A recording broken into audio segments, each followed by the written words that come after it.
Assalamualaikum dear students. My name is Muhammad Abid Sarwar and my topic is computer subjects. जैसे कि last lecture जो है हम लोगों ने इसका कंप्यूटर का चैप्टर 5 डिजाइनिंग वेबसाइट ये चैप्टर नंबर 5 पढ़ रहे थे। उसमें से कुछ टॉपिक जो थे हमने अपने पिछले लेक्चर के अंदर डिस्कस किए थे। अब कुछ टॉपिक जो है वो लास्ट वाले 2 टॉपिक्स आपके रह गए थे जिसको हम आज के लेक्चर के अंदर डिस्कस करेंगे। उम्मीद करता हूँ कि पहला जो लेक्चर है वो आपने प्रॉपर सुन लिया होगा, उसमें कुछ चीज़ें आपको समझ आ गई होंगी काफ़ी हद तक। अगर कुछ चीज़ें समझ नहीं आई तो आप मुझे कमेंट सेक्शन में हमसे पूछ सकते हैं, वैसे हमसे नंबर के जरिए रब्ता कर सकते हैं। तो डिजाइनिंग वेबसाइट के अंदर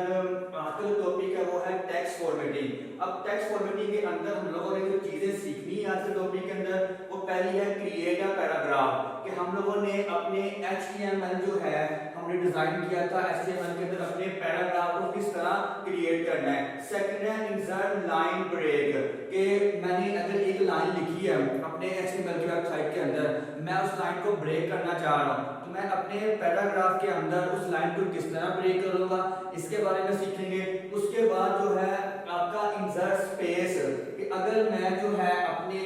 जो टेक्स्ट है उसके अंदर स्पेस क्रिएट करना चाह रहा हूँ, ज्यादा स्पेस जो है एक स्पेस तो वो ऑटोमेटिकली क्रिएट कर देता है, लेकिन अगर मैं ज्यादा स्पेस क्रिएट करना चाह रहा हूँ कि मेरी जो स्पेस है वो एक से आगे हो या ज्यादा हो तो हम उसको किस तरह क्रिएट करेंगे उसके बारे में पढ़ेंगे। उसके बाद है ऐड हेडिंग और सब हेडिंग, कि मैंने अपने HTML के जो पैराग्राफ है उसके अंदर या तो हेडिंग ऐड करनी है और या सब हेडिंग ऐड करनी है। हेडिंग तो आपको पता है वो मेन होती है और सब हेडिंग जो होती है वो उसके अंदर पास में, जैसे कि मैंने यहाँ पे लिखा है अब ये तो मेरी मेन हेडिंग है टेक्स्ट फॉर्मेटिंग, उसके अंदर जो सब हेडिंग्स है वो ये वाली है। तो इसी को अगर हमने अपने पैराग्राफ के अंदर अपने HTML की वेबसाइट के अंदर डिस्कस करना हो तो हम उसको किस तरह डिस्कस कर सकते हैं। तो आज के हम टॉपिक में जो ये चीजें डिस्कस करेंगे लेक्चर के अंदर। अब नेक्स्ट जो है आपका जो टेक्स्ट फॉर्मेटिंग के बाद जो आपकी बुक का जो नेक्स्ट टॉपिक है वो डिफाइन हाइपरलिंक्स है। डिफाइन हाइपरलिंक्स के जो पहले वो 2-3 टॉपिक है जो कि स्मार्ट सिलेबस के अकॉर्डिंगली वो कटवाए गए हैं, तो हमने उसको अपने सिलेबस में ऐड नहीं किया। हम जो स्मार्ट सिलेबस के अकॉर्डिंगली चल रहे थे इसलिए 2 से 3 टॉपिक जो थे वो इससे ऊपर वाले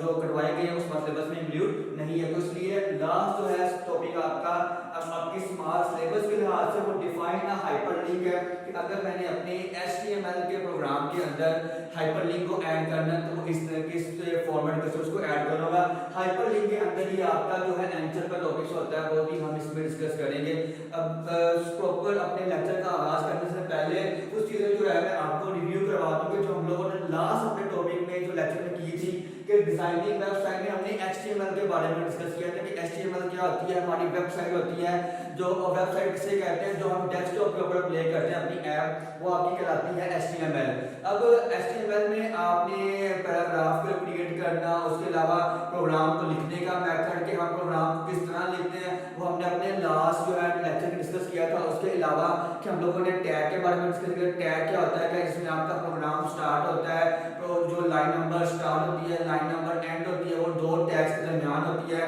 फिर पेयर टैग है, तो चीजों के बारे में डिस्कस कर चुके हैं। आगे जो है हम प्रॉपर आगाज करते हैं text formatting. Text formatting text कहते हैं जो आप उसमें कोई लाइन ऐड कर रहे हैं, कुछ भी पैराग्राफ ऐड कर रहे हैं वो टेक्स्ट में आता है। और फॉर्मेटिंग कहते हैं उसका फॉर्मेट है कि वो किस तरह का होगा। सिंपल ये कह सकते हैं जो आपने टेक्स्ट ऐड किया है वो सिंपल एक लाइन होगी, अब उसके अंदर उसकी स्टाइल हो सकता है, उसका जो है साइज कह सकते हैं वो बोल्ड है, वो इटैलिक है, उसको अंडरलाइन करना है, उसकी आपने का स्टाइल चेंज करना है, तो वो सारी की सारी चीजें हमारी टेक्स्ट फॉर्मेटिंग के अंदर आती है कि हम उसको टेक्स्ट को अपने किस तरह से उसको डिजाइन कर रहे हैं। अब कंटेंट फॉर्मेटिंग इन HTML टेक्स्ट के अंदर आपको जो पहला पॉइंट है वो कंटेंट फॉर्मेटिंग है। कंटेंट कहते हैं आपके पैराग्राफ को, जो मैंने 2 टैग्स के दरमियान जो चीज ऐड करनी है वो आपकी कंटेंट में आती है कि मैं उसको अपने पैराग्राफ के अंदर अपने जो प्रोग्राम अगर बना रहा हूँ पैराग्राफ ऐड करना तो मैं किस तरह उसको उसके अंदर ऐड करूंगा। अब HTML defines special element for defining text with a special meaning. अब आपका जो HTML उसके अंदर सिंपल जो बयान किया जा रहा है कि जो स्पेशल एलिमेंट होता है उसका एक स्पेशल मीनिंग है। मतलब क्या कि मैं एक पैराग्राफ बना रहा हूँ, उसमें टैग 1 ऐड कर रहा हूँ, फिर उसके बाद टैग 2 ऐड कर रहा हूँ। तो आपका टैग 1 तो आपको पता है कि वो आपका स्टार्टिंग टैग होता है और टैग 2 आपका एंडिंग टैग होता है। स्टार्टिंग और एंडिंग टैग के दरमियान जो आप लिखते हैं वो आपका यही कंटेंट होता है जो हम उसमें ऐड कर रहे होते हैं। अब ये भी सिंपल पता है कि मैंने स्टार्टिंग टैग लिखा है और एंडिंग टैग के दरमियान में कोई चीज नहीं लिखी तो वो तो आपकी लाइन चलेगी भी नहीं,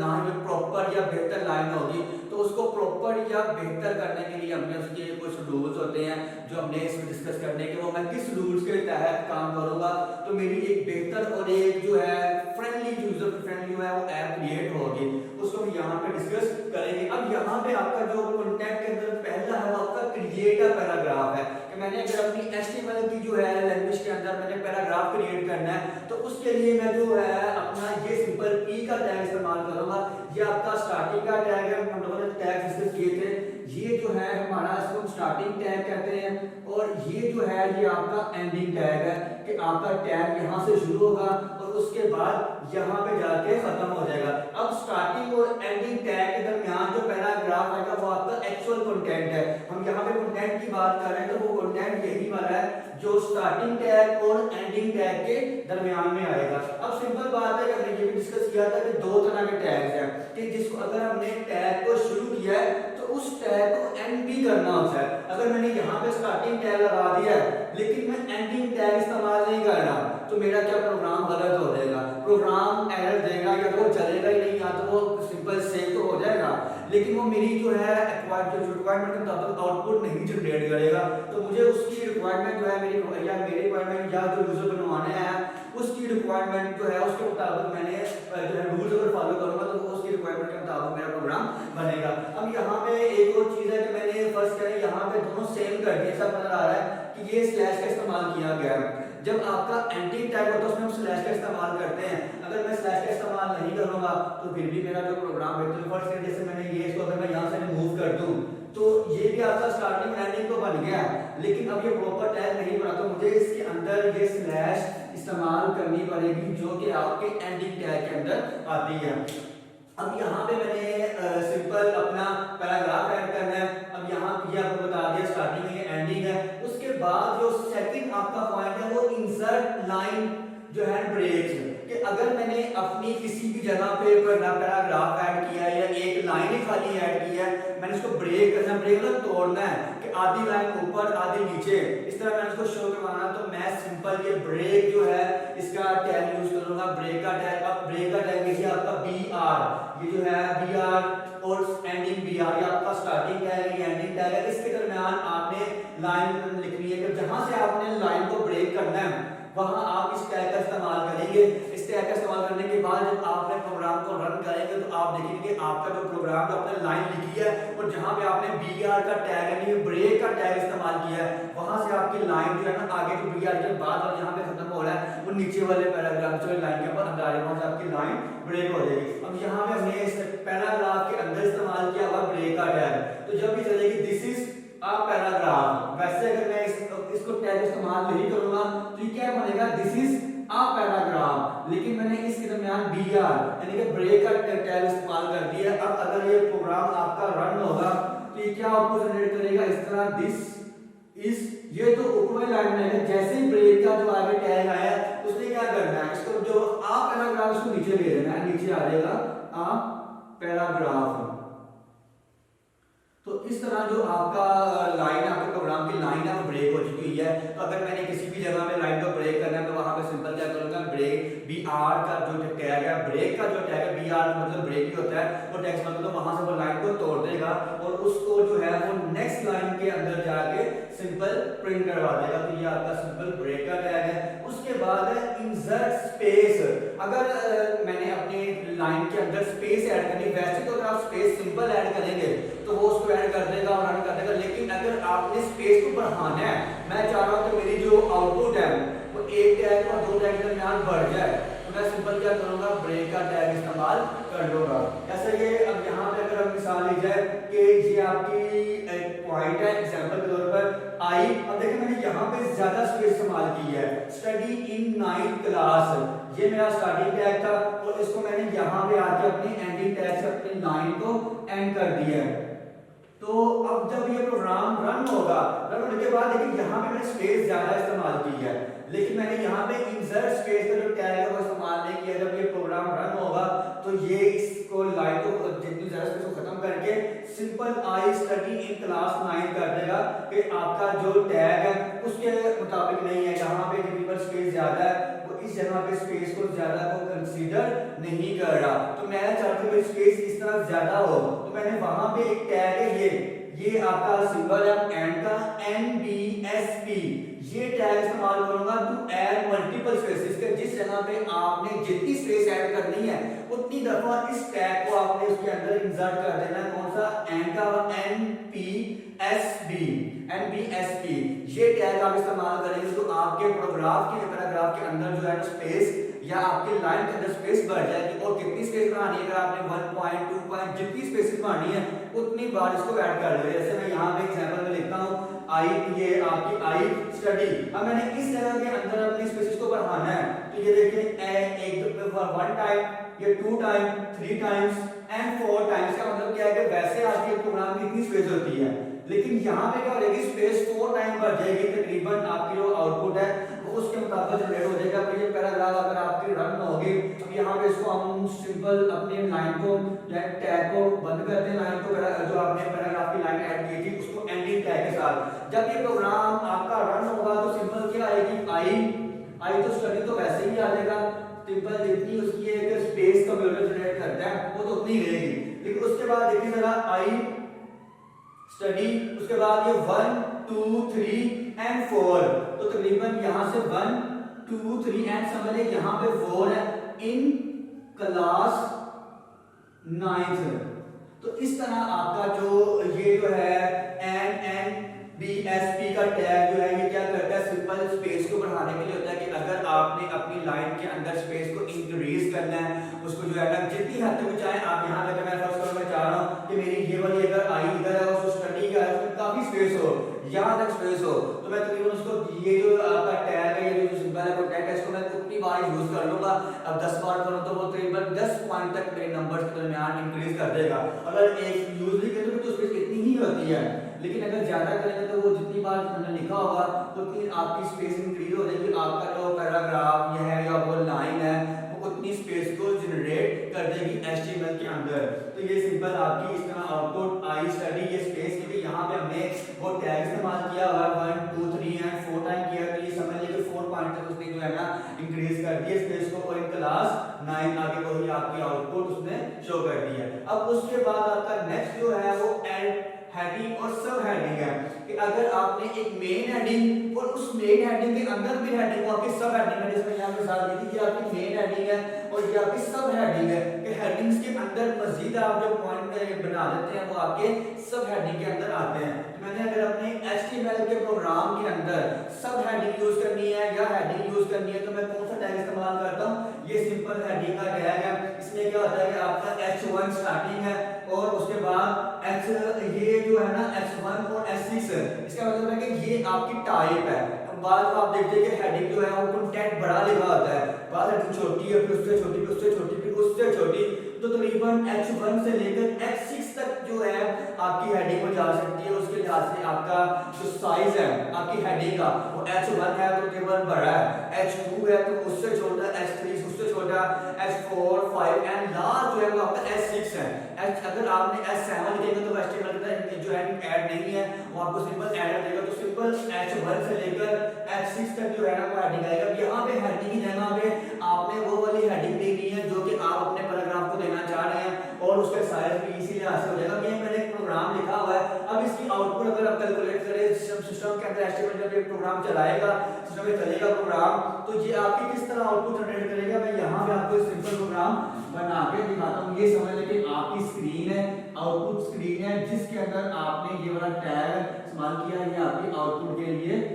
बनाई गई है। अब इसमें आपका जो प्रोग्राम H1 है, H1 आपकी बड़ी हेडिंग होती है, इसमें आपका साइज ज्यादा होगा, H2 और H3 में साइज डिक्रीज होता जाएगा, तो H1 सबसे बड़ा साइज है। अब ये हेडिंग लिखी है, ये तकरीबन ऐसे ही जितनी इतनी समझ लें कि उसकी स्पेस होगी या जितनी उन्होंने बैकअप पे किया उसके हिसाब से वो आपकी उसकी साइज को बढ़ा देगा। अब H2 है, H2 में साइज H1 से छोटा होगा,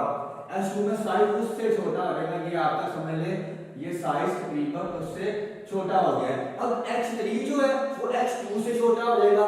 तो उसका साइज अगर यहाँ पे इसको लिखें तो तकरीबन HEA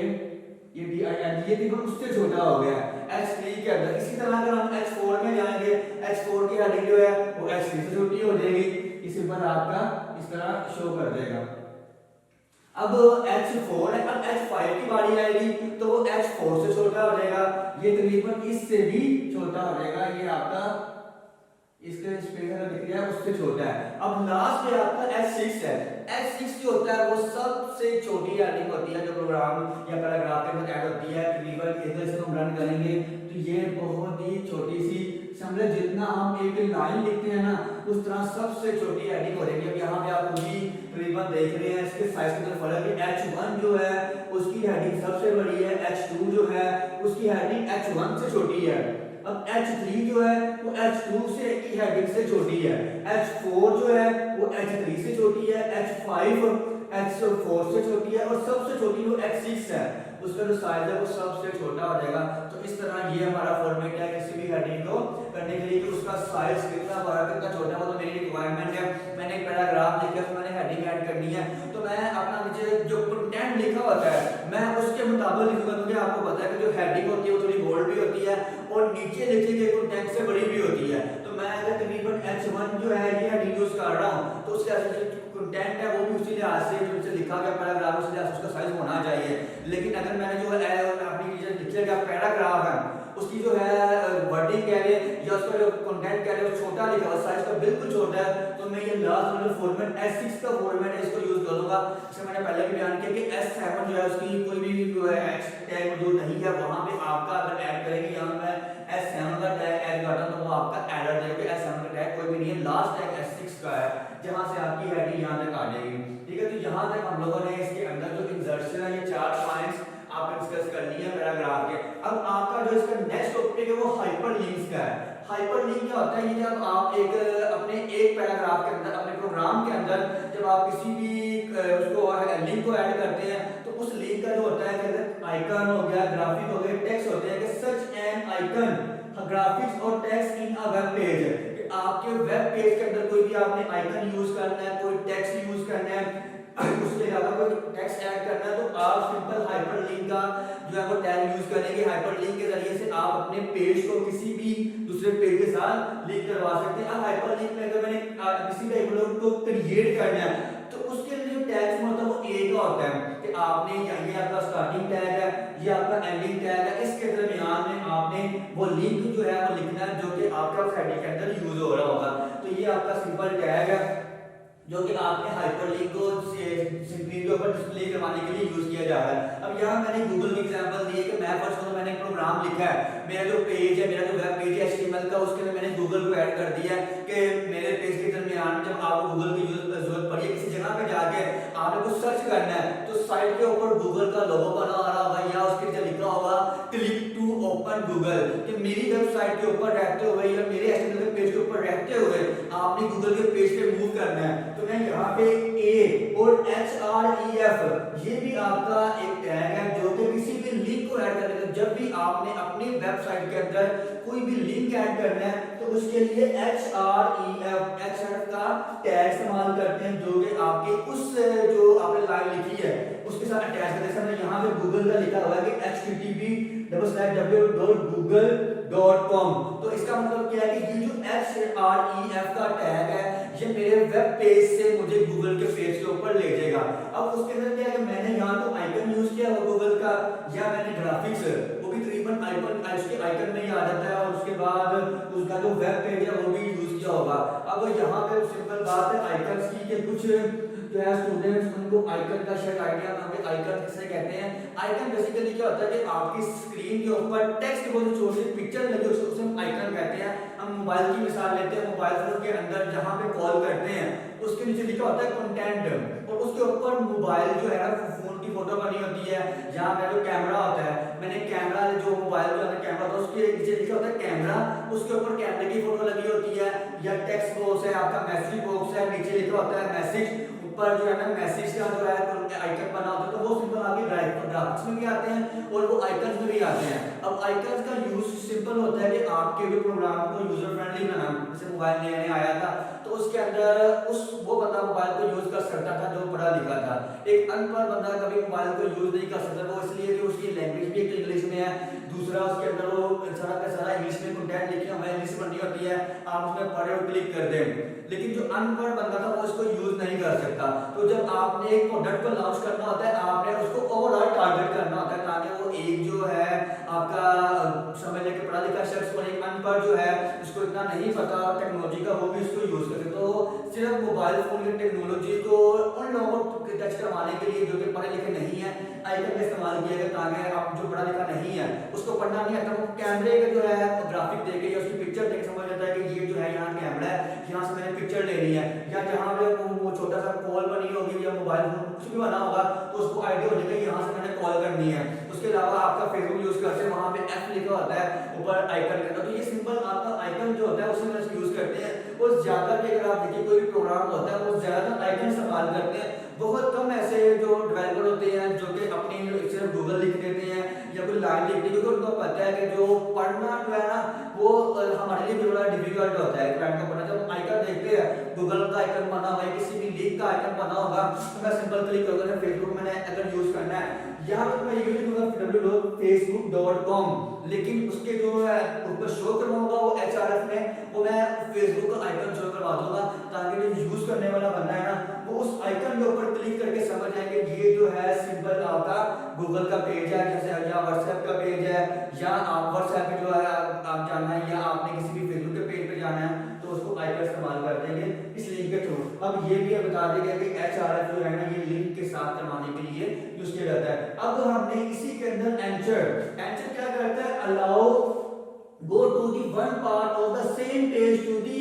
अदर पार्ट, कि आपकी वेबसाइट तो एक ही है लेकिन उसके अंदर आपका जो है ना डाटा ज्यादा हो गया है, मैंने उसको सेकंड पेज पे लेके आना है, तो एक ही वेबसाइट का जो दूसरा पेज है उसको आपको उसमें लिंक करवाने के लिए हम लोग एंकर का वर्ड इस्तेमाल करते हैं, कि जिसमें पता चलेगा ये मेरा पेज का स्टार्टिंग है, उसके बाद नीचे मेरे सारे वो कंटेंट आ जाएंगे या वो सारी हेडिंग्स आ जाएंगी, वो सारी चीजें जो मैं इसके अंदर यूज कर रहा हूँ, उसके बाद उसका लिंक जो होगा वो दूसरे पेज के साथ होगा उसी वेबसाइट का, वो उसके साथ लिंक होगा, तो उसके अंदर जो बाकी डाटा बचता है वो उसके अंदर आ जाएगा और साथ में ही आपका तकरीबन वो यूज हो जाएगा। अगर आपको याद है चैप्टर नंबर 1 के अंदर आप लोगों ने सिंपल डिस्कस किया हुआ, फ्लो चार्ट वगैरह डिस्कस किया हुआ है या एल्गोरिथम डिस्कस किया हुआ है, उसमें आप कनेक्टर का वर्ड यूज करते थे, कनेक्टर का सिंबल यूज करते थे, जो इसलिए होता था कि अगर आपका फ्लो चार्ट बड़ा है वो एक पेज पूरा नहीं आ रहा, मैं उसको दूसरे पेज पे लेके आना है, तो मैं वहां पे कनेक्टर इस्तेमाल करता था, ताकि जो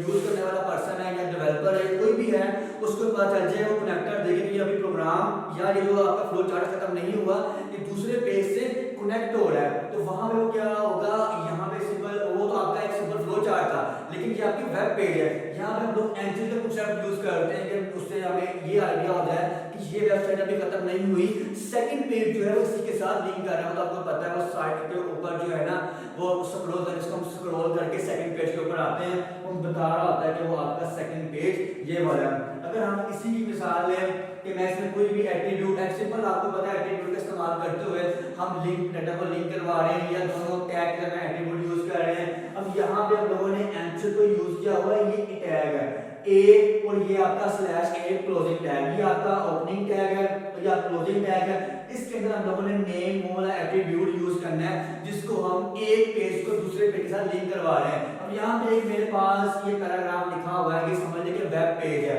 अब ये खत्म नहीं हुआ, मैं यहाँ पे नीचे जो है एक और किसी तरह का सिंपल डिजाइन कर देता हूँ। अब मैं कह दूंगा दिस इज स्टार्टिंग पेज, यहाँ पे ऊपर या तो मैसेज दे दूंगा दिस इज स्टार्ट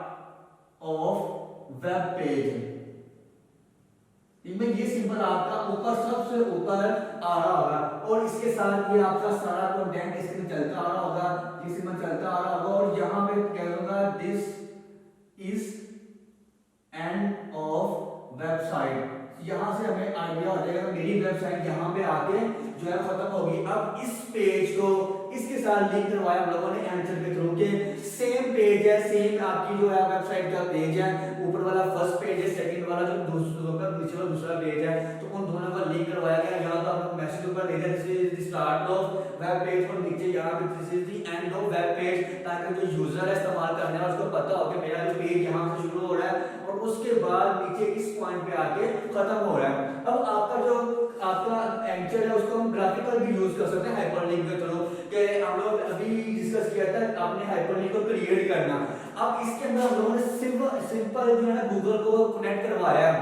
लेकिन अगर मैं इसी हाइपरलिंक को ग्राफिकल यूज करना चाह रहा हूं तो मेरा जो वेब पेज है वो ग्राफिकल वे में हो, जो आपका सिंबल आपका आइकन बनता है वो ग्राफिकल वे में होता है, वो ग्राफिक्स में ही होता है। लेकिन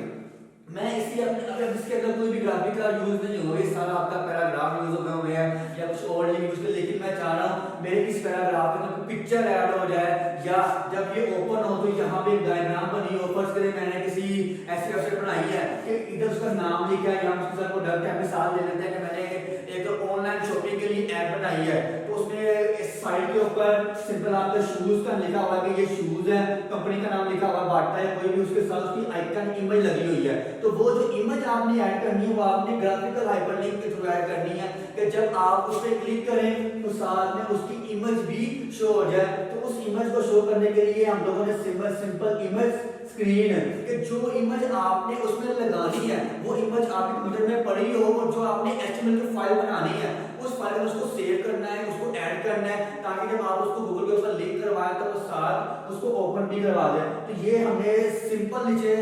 जो है इसका कोड लिखा है कि इमेज, उसके बाद SCR स्क्रीन, इमेज स्क्रीन, वो कौन सी है, हमने स्माइली डॉट गिफ। अब गिफ आपकी वो टाइप है जिस टाइप की मैं इमेज इसके अंदर ऐड करना चाह रहा हूं। अब इमेज कौन सी है, स्माइल। अब स्माइल ये आपकी इमेज का नाम है, आपने उस इमेज को जिस नाम से अपने कंप्यूटर में सेव किया होगा आपने वही नाम इस जगह पे लिखना है, और ये आपका डॉट गिफ जो है ये एक्सटेंशन है। जैसे हमने स्टार्ट में पढ़ा था, जब आपने अपने HTML के प्रोग्राम को कंप्यूटर में सेव करना है तो आपने प्रोग्राम का नाम लिखने के बाद डॉट के बाद HTML का वर्ड यूज करना है, जो कि आपके HTML प्रोग्राम की एक्सटेंशन है। इसी तरह जब आपने इमेज को ऐड करना है तो इमेज भी बने हुए टाइप होती है, इसमें हमने जो ऐड किया वो गिफ टाइप है। गिफ आपको पता है जो ब्लिंकिंग होती है कि इमेज जो है जैसे आपकी प्ले हो रही हो या चल रही हो, इस तरह की होती है कि वो स्टार्टिंग एंडिंग ये लूप की तरह चल रही होती है, उसको हम गिफ कहते हैं। मैंने यहाँ पे स्माइली ऐड करनी है गिफ की, उसके बाद गो टू गूगल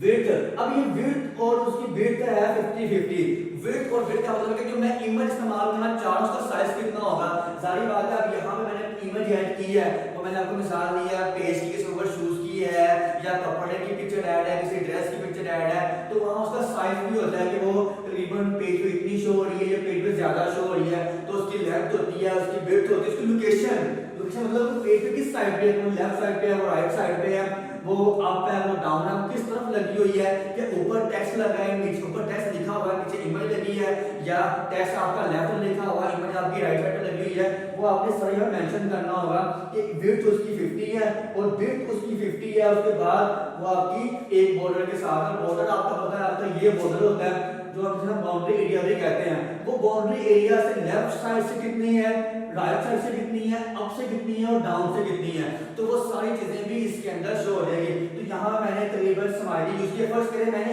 यही स्माइली इस पैराग्राफ या इस आपके पेज के अंदर यूज की है, और मैंने इसको कहा था कि मेरा जो है नीचे पहला जो पेज है उसका नीचे जो बॉर्डर एंड है उसके जो है आपका इस लेफ्ट साइड इसके ऊपर मेरी जो है स्माइली की पिक्चर जो ऐड हो, तो यहाँ पे आपका क्या होगा, सिंपल ये इमेज क्रिएट हो जाएगी, तो ये आपकी स्माइली की इमेज होगी। ये हम लोग बार बार लगा लेते हैं अपने पेजेस के अंदर जो पर्सनल पेज यूज कर रहा है। मैं फर्स्ट कर अभी आपको मिसाल दी है, तो मैंने ऑनलाइन ऑर्डर दे दिया है, ऑनलाइन ऑर्डर दे बुक करवाने के बाद जब वो मुझे थैंक यू कहना चाह रहा है तो सामने स्माइली फेस शो कर दे और मुझे थैंक यू लिखा होगा, थैंक्स फॉर ऑर्डरिंग, कि आपने इस पेज को यूज किया ऑर्डर करने के लिए, तो उसका उन्होंने HRF वगैरह का सिंबल यूज किया, जिसके आपकी इमेज जो है पेज के लेफ्ट साइड के ऊपर शो हो रही थी। ये आपका लिंक है, जिस लिंक के थ्रू आपने इसको यूज करना। इसलिए लिंक ऐड किस थ्रू किया हम लोगों ने, ये ग्राफिकल हाइपरलिंक्स है। ये जो हाइपरलिंक है ये आपका सिंपल टेक्स्ट ऐड करने के लिए, अगर आपने ये टेक्स्ट ऐड करना है। लेकिन ये जो आपका ग्राफिकल हाइपरलिंक है कि ये आपने इमेज ऐड करनी है, कुछ और चीज ऐड करनी है, वो आपका पेज के अंदर उसको ऐड कर देगा और साथ में ही आपका जो है पैराग्राफ खत्म हो जाएगा। तो आपकी जो चैप्टर नंबर 5 है अच्छा और स्मार्ट सिलेबस के मुताबिक आपका ये लास्ट टॉपिक था। इसके बाद आपके जो है चैप्टर खत्म हो गया और ये आपकी बुक का लास्ट चैप्टर था। तो उम्मीद करता हूँ कि आज का टॉपिक आपको समझ आ गया होगा। फिर भी अगर कोई चीज आपको समझ नहीं आई तो आप कमेंट बॉक्स में हमसे पूछ सकते हैं। तब तक के लिए अल्लाह हाफिज, अस्सलाम वालेकुम।